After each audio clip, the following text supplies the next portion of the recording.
Hi friends, வணக்கம். நம்ம இன்றைக்கி கூலி படத்தோட ரிவ்யூ தான் பார்க்க போகிறோம். வாங்க வீடியோக்குள்ளே போகலாம்.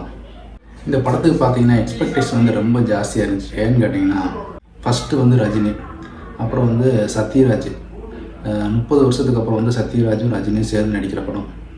அப்புறம் வந்து அமீர் கான், அப்புறம் உபேந்திரா, அப்புறம் மலையாளத்துலேருந்து சோபின், அப்புறம் கமல்ஹாசனோட பொண்ணு ஸ்ருதிஹாசன். இவங்களாம் வந்து இந்த படத்தில் நடிச்சிருக்காங்க. அதுவும் இல்லாமல் இந்த படம் வந்து லோகேஷ் டைரக்ஷன், அப்புறம் அனிருத் மியூசிக். இதனாலேயே பார்த்தீங்கன்னா இந்த படத்தோட எக்ஸ்பெக்டேஷன் ரொம்ப ஹையாக இருந்துச்சு. படத்தை பார்க்குறதுக்கு ரொம்ப ஈகராக வெயிட் பண்ணிகிட்டு இருந்தாங்க. இந்த படம் வந்து இன்றைக்கி காலையில் ரிலீஸ் ஆகிருக்கு. வாங்க இந்த படத்தோட ஸ்டோரி என்னென்னு பார்க்கலாம், அப்புறம் பாசிட்டிவ் நெகட்டிவ் என்னென்னு பார்க்கலாம். இந்த படத்தோட ஸ்டோரின்னு பார்த்தீங்கன்னா ரொம்ப சிம்பிள் ஸ்டோரி தான். ரஜினிகாந்தோட ஃப்ரெண்டாக சத்யராஜ் வராரு. அவர் ஒரு கட்டத்தில் இறந்துடுறாரு. அவர் இறந்தது ஹார்ட் அட்டாக்னு சொல்கிறாங்க. ஆனால் ஒரு கட்டத்தில் அவருக்கு ஹார்ட் அட்டாக்னால இறக்கலை, அவர் வந்து ஒருத்தன் கொன்னுட்டான் அப்படின்றது தெரிய வருது. அப்போது அவர் கொன்னது யார் அப்படின்றத கண்டுபிடிக்கிறதுக்கு ரஜினி வராரு. அதே டைமில் பார்த்திங்கன்னா சத்யராஜுக்கு வந்து 3 பொண்ணுங்க இருக்காங்க. அவங்களையும் அவங்கள்ட்ட வந்து பாதுகாக்கணும்.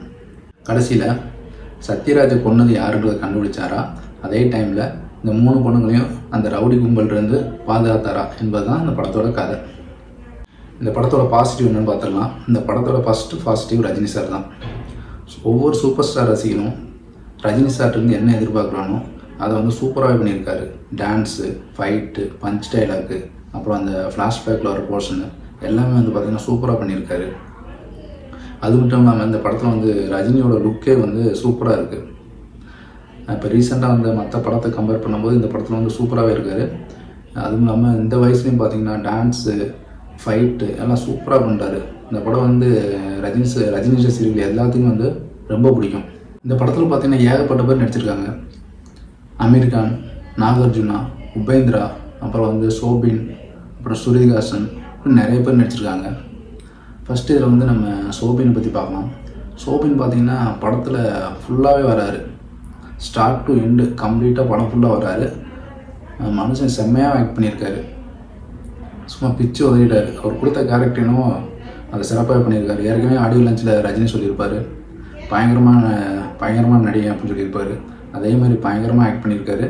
படம் ஃபுல்லாக வராரு. இவர் வச்சு தான் அந்த படமே மூவ் ஆகுது. அடுத்து பார்த்திங்கன்னா ஸ்ருதிஹாசன் பார்த்திங்கன்னா அவங்க கொடுத்த கேரக்டர் என்னவோ அதை சூப்பராக பண்ணியிருக்காங்க. படம் ஃபுல்லாக செம்மையாக ஆக்ட் பண்ணியிருக்காங்க. அடுத்து இந்த படத்தோட நெக்ஸ்ட்டு பாசிட்டிவ் யாருன்னு பார்த்திங்கன்னா அனிருத் தான். அனிருத் இந்த படத்தில் வந்து சூப்பராகவே மியூசிக் பண்ணியிருக்காரு. ரஜினி வர ஒவ்வொரு சீனையும் பேக்ரவுண்ட்ஸ்க்கு ஒரு செம்மையாக பண்ணியிருக்காரு. இந்த படத்தை வந்து தோளில் தூக்கி நிப்பாட்டியிருக்காருன்னு சொல்லலாம். இந்த படத்தோட இன்னொரு ஹீரோன்னு கூட அனிருத் சொல்லலாம். அந்தளவுக்கு மியூசிக் பண்ணியிருக்காரு. சூப்பராக இருக்குது மியூசிக், பாட்டு, ஃபைட்டு இதெல்லாம் பார்த்திங்கன்னா பேக்ரவுண்ட் ஸ்கோர் செம்மையாக பண்ணியிருக்காரு. இந்த படத்தில் அவர் கொடுத்த வேலை என்னவோ அதை வந்து சூப்பராக பண்ணியிருக்காரு.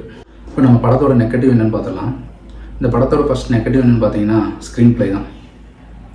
இதுக்கு முன்னாடி வந்து லோகேஷ் படம் பார்த்திங்கன்னா கைதியாக இருக்கட்டும், அப்புறம் வந்து விக்ரமாக இருக்கட்டும், இது ரெண்டுலேயும் பார்த்திங்கன்னா நம்ம எதிர்பார்க்காம நிறைய ட்விஸ்ட் அண்ட் டர்ன்ஸ்லாம் நிறைய நடக்கும்.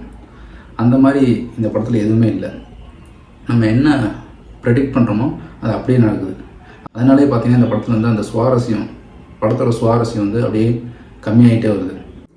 ரஜினி நடிப்பில் லோகேஷ் டைரக்ஷனில் வந்த ஃபஸ்ட்டு படம். அதனால் வந்து எல்லாத்துக்கும் எதிர்பார்ப்பு ஜாஸ்தியாக இருந்துச்சு. ஆனால் இந்த படம் அந்தளவு நம்மளுடைய எதிர்பார்ப்பை பூர்த்தி பண்ணலன்னு சொல்லலாம். ஏன்னா ஸ்க்ரீன் ப்ளேலையும் கதையிலையும் இன்னும் கொஞ்சம் கூட கான்சன்ட்ரேட் பண்ணியிருக்கலாம். இன்னும் கொஞ்சம் கூட ரஜினிக்கு இந்த ஸ்டோரி நல்லா ரெடி பண்ணியிருக்கலாம். ஏன் மிஸ் பண்ணாருன்னு தெரியல. இதுக்கு முன்னாடி வந்து படங்களை கம்பேர் பண்ணும்போது அந்தளவு இல்லையோன்னு தோணுது. இந்த படத்தோட இன்னொரு நெகட்டிவ் என்னன்னு பார்த்தீங்கன்னா இந்த படத்தோட காஸ்டிங் தான். சத்யராஜ், அமீர் கான், உபேந்திரா இவங்களெல்லாம் வச்சு இந்த படத்தை எடுத்திருக்காங்க. அவங்களுக்கு கொடுத்த கேரக்டர்னு அதை கரெக்டாக பண்ணியிருக்காங்க. இன்னும் கொஞ்சம் கூட அவங்கள இந்த படத்தில் நல்லா யூஸ் பண்ணியிருக்கலாம். பார்த்தீங்கன்னா உபேந்திரா அந்த ஃபைட் சீனுக்கு மட்டும்தான் வராரு. ஜெயிலரில் பார்த்தீங்கன்னா அவங்களாம் வரும்போது கொஞ்சம் மாசாக இருந்துச்சு. அந்த மாதிரி கூட இதில் இல்லை. அதுக்கப்புறம் பார்த்தீங்கன்னா சத்யராஜுக்கும் அந்த கேரக்டருக்கும் செட்டே ஆகலை.